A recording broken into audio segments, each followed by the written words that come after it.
Gentlemen, we thank Katie and Caity for coming together to do group projects today, and I believe Katie R. will be beginning our discussion on Chapter 11.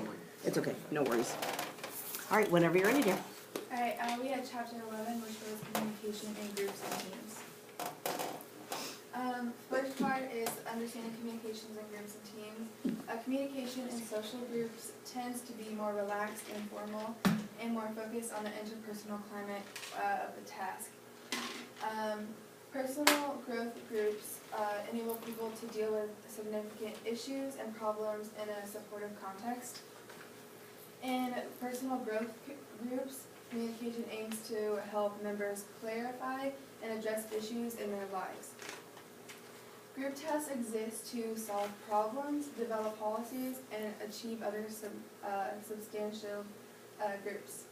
The communication in task groups focuses on evidence, reasoning, and ideas, as well as focusing on organizing, discussing, and maintaining a healthy climate for interaction. Most groups include three kinds of communication: climate communication, procedural communication, and task communication. For all groups, communication is a primary influence on productivity and the climate of interaction. Communication in all groups and teams involves the basic procedures that have been discussed in earlier chapters, such as constructive group communication requires that members use effective verbal and nonverbal communication, check perceptions with one another, listen mindfully, build good climates, and adapt communication to each other in various groups of goals and situations. Unless people are interacting and involved in collective endeavors, a group does not exist. For a group to exist, the people can interact, must be independent, must share a common goal, and must share some rules of conduct.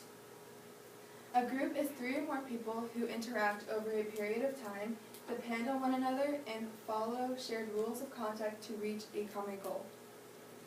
Individual members' goals may differ from one or another depending on the collective goal, but a common goal should still exist. Group members perceive themselves as interdependent, as needing one another to achieve something. A team is a special kind of group characterized by different complementary resources of members and by a strong sense of collective identity. Just as groups and teams involve interaction, interdependence, shared goals, and a common goal, teams differ from groups in two ways. Teams consist of people who bring different qualities and specialized sources to a common project. Teams develop greater interdependence and a stronger sense of identity that is standard for most groups. Team members have a stronger sense of team identity than members of most groups. And the thing to remember is that all teams are groups, but not all groups are teams. Groups and teams develop rules that members understand and follow. Regulative rules regulate how, when, and with and whom we interact. Groups regulate rules in the process of interacting and figuring out what works for them. Shared goals characterize groups, such as some citizens will form to accomplish political goals or to establish community programs to influence zoning decisions. Or some groups could form to promote personal growth. They could form to socialize, like fraternities, or to engage in service work, like the Lions Club or like a 4-H group. There can also be online groups that could form around shared interests in games, hobbies, or issues. Many business and professions rely on project teams. Project teams consist of people who have expertise related to different facets of a project and who combine their knowledge and skills to accomplish a common goal. like to develop and launch a new product or something. By working together, team members will develop a coherent, coordinated plan for testing, packaging, advertising, and marketing a new product. Focus groups are used to find out what people think about a specific idea, product, issue, or person. These groups are supporters of advertisers who want to understand attitudes, preferences, and reasons of people whom they want to buy their product or vote for their candidate. A focus group is guided by a leader or facilitator who encourages members to express ideas, beliefs, feelings, and perceptions upon the product or the topic. The contributions of group members serve as the foundation for later reasonings. The leader of these groups rarely offers substantive comments but encourages group members to express themselves, respond to one another, and collaborate their thoughts and feelings. So basically they just stand back and let the group discuss within themselves. The leader typically develops a list of questions in advance and uses them to encourage the participants to interact within each other. There are 5 rules for brainstorming. The first one is do not evaluate ideas in any way. Both verbal and nonverbal criticism are inappropriate. The second one is to record all ideas on a board or easel so that all members of the groups can see and remember them. The third is go for quantity. The more ideas, the better. The fourth is to build on those ideas. So once you have an idea, try and go further with each idea until you have a good understanding on that idea. And then the last one is to encourage creativity. Even if you think that an idea is bad or unworthwhile, you could still grow on that idea, and it could become something even greater than what you thought was a great idea. Brainstorming groups or discussions are appropriate when the goal is idea generation. Idea generation is the process of creating, developing, and communicating ideas which are abstract, concrete, or visual. The process includes the process of constructing through the idea, innovating the concept, developing the process, and bringing the concept to reality. The goal of brainstorming is to come up with many ideas as possible. Brainstorming groups bar criticism and encourage imaginative, even wild thinking, because criticism tends to stifle creativity. After brainstorming comes evaluative discussion. During this discussion, members work together to appraise the ideas generated through brainstorming. The group in practical ideas refines weak or underdeveloped ideas, consolidates related suggestions, and further discusses promising ones. So once they have all their ideas they can come up with, they will go through and then cross out all the ones that they think are unworthwhile. And then to set a tone for creative communications, leaders of brainstorming groups express energy, stroke members' imaginations, and respond enthusiastically to ideas. Advisory groups develop and submit recommendations to others who make the final decisions. These groups provide expert briefing to an individual or a group that is empowered to make a decision. Advisory groups allow decision makers to benefit from other experts' information and advice pertinent to developing effective policies and making informed decisions. Quality improvement teams. These are teams that include 3 or more people and who have distinct skills or knowledge and who work together to improve quality in an organization. These teams mix people with different areas of expertise in hope to find that they can use those different areas of expertise to come together and build one good group. The first few meetings of these teams typically focuses on complaining about their problems. This doesn't foster as a negative climate because complaining about shared frustrations allows members to become comfortable with one another and to establish some common ground. After the initial venting of frustrations, quality improvement teams focus on identifying problems, ways in which organizational functioning could be improved, and areas of stress or discomfort for employees. For quality improvement teams to be effective, management must support their work and recommendations. When given support, quality improvement teams often generate impressive and creative solutions to organizational problems such as high costs, on-the-job accidents, or lower worker morale.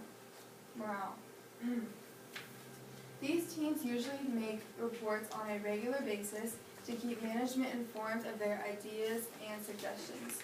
So like many hospitals or things will have, or schools will have meetings every morning to discuss these types of things. Decision-making groups. In some cases, decision-making groups exist to answer a specific question, such as what should be the company's policy on medical leave. Other decision-making groups can be ongoing, like lasting for several years. They meet on a regular basis to make decisions about training and development, public relations, budgets, and other matters. A standard agenda for problem solving, there are 7 phases. Task groups generally aim to solve problems ranging from how to improve morale to what policy to implement. A time-tested method for effective problem solving is the standard agenda based on philosopher John Dewey's model of reflective talking. Phase 1 is to define the problem. Phase 2 is to analyze information relevant to the problem. So like if your problem was that there was a employee who would take, if they had like a 5-minute break, then they would take like an hour break. So then to analyze the information relevant to the problem, you'd have to come up with the correct information and not like, if you didn't like this person, you would have to make sure not to say other things just to make them look bad and make yourself look better. Like, you just need to give all the information that is relevant to this specific situation. Phase 3 is to generate criteria to assess solutions. Phase 4 is to identify potential solutions, so you would need to figure out how to fix this break problem. Phase 5 is to select the best solution. Phase 6 is to implement the solution or recommend the implementation of it.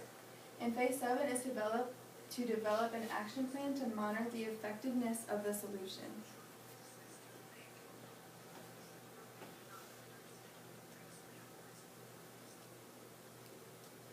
This is a more in-depth version of that problem-solving standard agenda.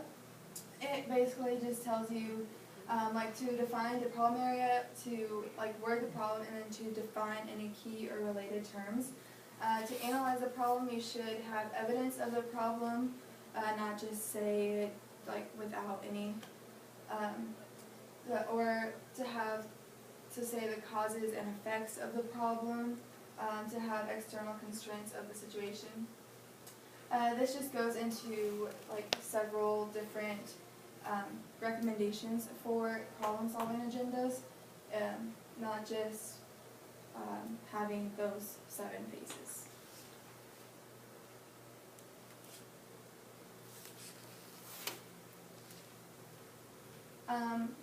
The 2 most significant disadvantages of group discussion are the time needed for the group process and the potential of conformity pressures to interfere with high-quality decision-making. When making a decision by yourself, you may think through ideas efficiently, but in a group, all members can have a different thought about something, and then they can bring it to the table, and then you can discuss it after. It takes a quality amount of time for one person to express thoughts, clarify misunderstandings, and respond to questions or criticisms. Groups take time to deliberate about alternative courses of action. Therefore, group discussion typically is not the best choice for routine policy making and emergency tasks. Because say someone passed out and they hit their head, so you would have to, you'd have to think about it, or like if you were in a discussion group, several people you would give their thoughts about what to do while that person is laying on the floor passed out, and you would possibly be losing time, like if they had a blood lesion or something. And so you would have to make the best decision possible very quickly, but if all of those people were talking at the same time, it would take a lot more time than just making the decision off the top of your head. Groups have the potential to suppress individuals and encourage conformity, which can also happen in two ways. The first way is when conformity pressures may exist when a majority has an opinion different from that of the minority of a single member. The second way is when conformity pressures may also arise when one member is extremely charismatic or has more power or prestige than other members. And the potential strengths of groups. The primary potential strengths of groups in comparison to individuals are greater resources, more thorough thought, heightened creativity, and enhanced commitment to decisions. Groups tend to be more thorough than individuals. Aspects of an issue that one member doesn't understand, another member can help elaborate on that issue and possibly help them to understand it better in different words. When conformity pressures are controlled, discussion promote critical and careful analysis because members propel each other's thinking. Groups are generally more creative than individuals because they can come up with more ideas than just one person being able to come up with two ideas. An important strength of groups is that they have the ability to generate commitment to outcomes. The greater commitment fostered by group discussion can come from two things. The first thing is that participation enhances commitment to discussions. And the second is that groups have greater resources than individual decision makers. Their decisions are more likely to take into account the different points of views of the various people needed to make a decision work.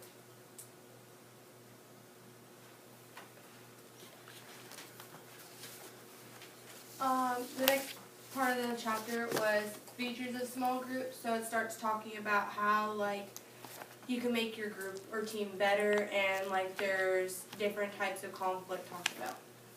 So one of the first parts of the features of small groups, the level of what happens in groups and teams depends on all the members' ability to participate.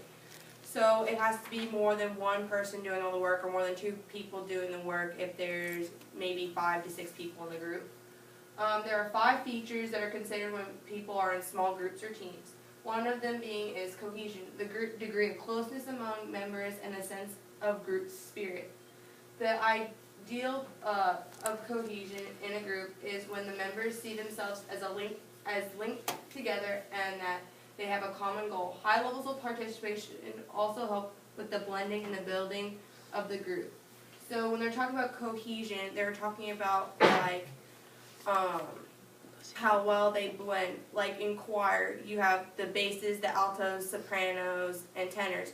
We blend our voices so that way it all sounds in unison and we sound like one voice. We're working together to make the music sound better, and we work hard to make the music sound good. Group think. When members cease to think critically and independently. So they start using basically one mind. They're all based off of one idea, and they just think out of one person basically. The consequences of this in groups and teams is that they think that they're unstoppable. One example in the book that they used was 9/11. People thought that America was untouchable, and then we realized when the 9/11 terrorist attack happened that we weren't. So then we started taking the necessary precautions before, and so one of the FBI agents said this was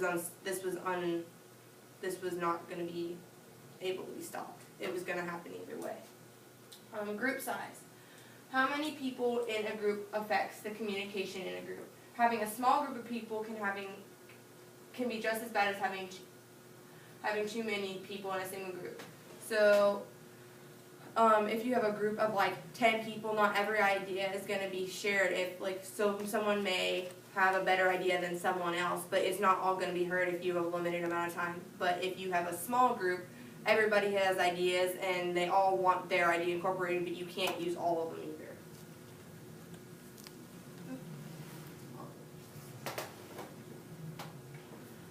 Power structure. Power, the ability to influence others in the achievement of goals. There are two types of power, power over and power to. Power over is the ability to help or harm others. Power to is the ability to empower others to research their goals. Power over is basically, I have power over this, but I may not have power over this. So if you're a leader in the group, you may or may not have power over whether they do, you may have a power over the topic, but you may not have power over how they visualize in the group. Power to, it helps basically empower everybody in the group and bring all their ideas to the table, so that way it's not just one person talking or two people talking and the rest just sit back. They all have to share their ideas. Hierarchical power. Distributed power structure. When all the members of the group have the same amount of power. Hierarchical power means that someone has more power than the other person. So distributed power means that everybody has something to offer. They don't have to be pushed aside. They can bring their ideas to the table. They can make it known, and it can be looked at across the board. And no idea is greater or better than everybody. They all get a say in what happens. Now, how do these tie together? Well, if you're in a group or a team, you want to have a common goal. Now, if someone, say there's a varsity and JV team. The varsity may start, but the varsity also helps the JV team to get better, because soon those varsity players on certain teams may leave. They go on and do something else. Social climbing. The attempt to increase personal status in a group by winning the approval of high status members.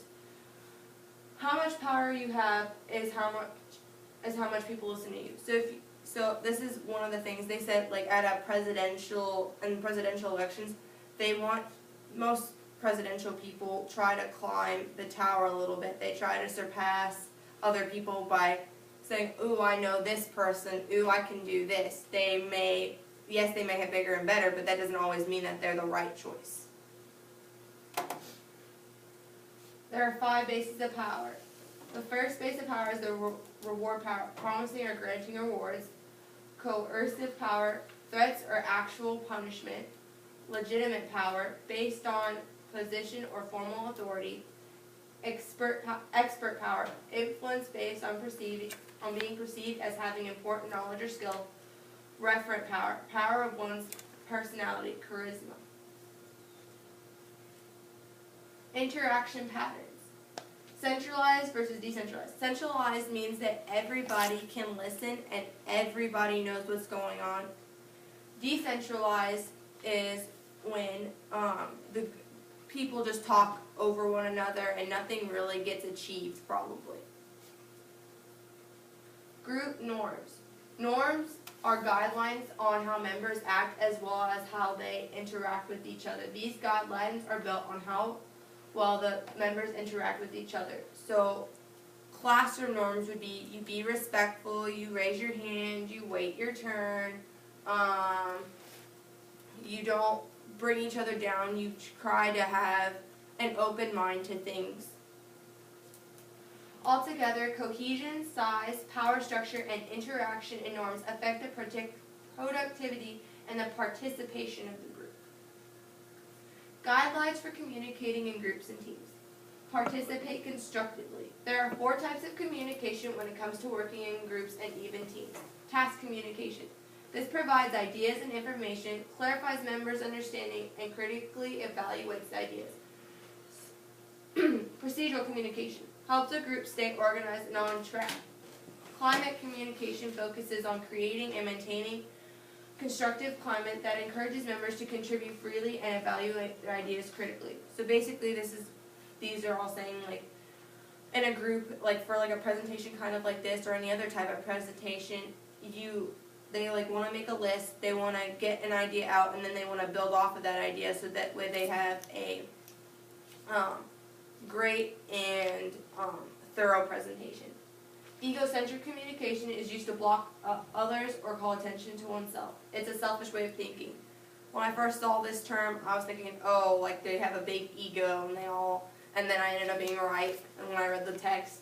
So basically, in a group, this person thinks that their ideas are always better. They try to run down everybody else's ideas so that way they're on top. They're the top dog. Provide leadership. Leadership is a set of behaviors that helps a group maintain a good climate and accomplish tasks in an organized way. So for example, you're on a team like baseball, soccer, football, cheerleading. The team captain may ask the group as a whole for ideas that maybe may help the team bond and have a good cohesion, so that way they can win. They may perform better and they win. So that way they all have a common goal. They want to be better than they were the year before, or have better team leadership. Manage conflict constructively. In Chapter 7, we learned about conflict. We all know conflict is normal, whether it's in a group, team, or family. Conflict isn't all bad. It's a way that thinking is stimulated. It helps members think about other members' thoughts and ideas. It also helps them better understand each other as well. So if one person has a view on one thing, another person might have another view on something. Like, one of the conflicts today is whether marijuana should be legalized for medical use. Whereas some people say no because it's already legal and it has so many side effects, such as it fogs your thinking, people it may abuse it. Well, in other cases, some people may say, yes, it's actually a pain reliever for cancer patients. It helps people with Parkinson's because it slows down their nervous system. So, where someone may have a conflicting view, another person may see a positive view. So it helps balance each other. 2 types of conflict. There's destructive conflict, marked by communication that is competitive, as members view with each other to wield influence and get their way. So people may disrupt conversations in ways that may be kind of manipulative, so that way their view is seen as better, or it ends up being the one that they do. Constructive conflict occurs when members understand that disagreements are natural and can help them achieve their shared goals. This type of conflict helps members of groups to learn or team to listen. It shows willingness to alter opinions when there are good reasons that exist. So back to the whole medical marijuana, there are faults with each thing. There are. So it's not like one set idea is the right, it's written in stone. All right, thank you very much, ladies. We appreciate that. Now you had an activity for us. Are you leading us through that activity then? Yeah. Did anyone print off them, or do you want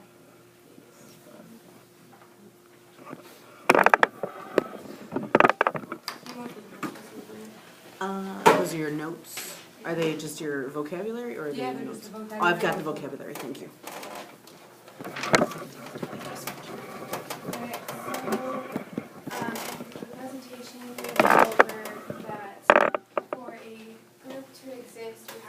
interact with each other with verbal and nonverbal communication. So to get a better understanding on this, we're basically going to be playing charades.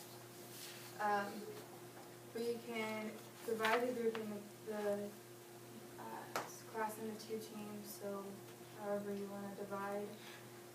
What if we, I'm so sorry ladies, I didn't realize what the time was. What if we postpone that and then we can break into even teams tomorrow, since Nathan, sorry, will be gone. And then we can go through your activity and then we'll continue with our film viewing. Is that all right? All right, well thank you very much ladies, we appreciate your time.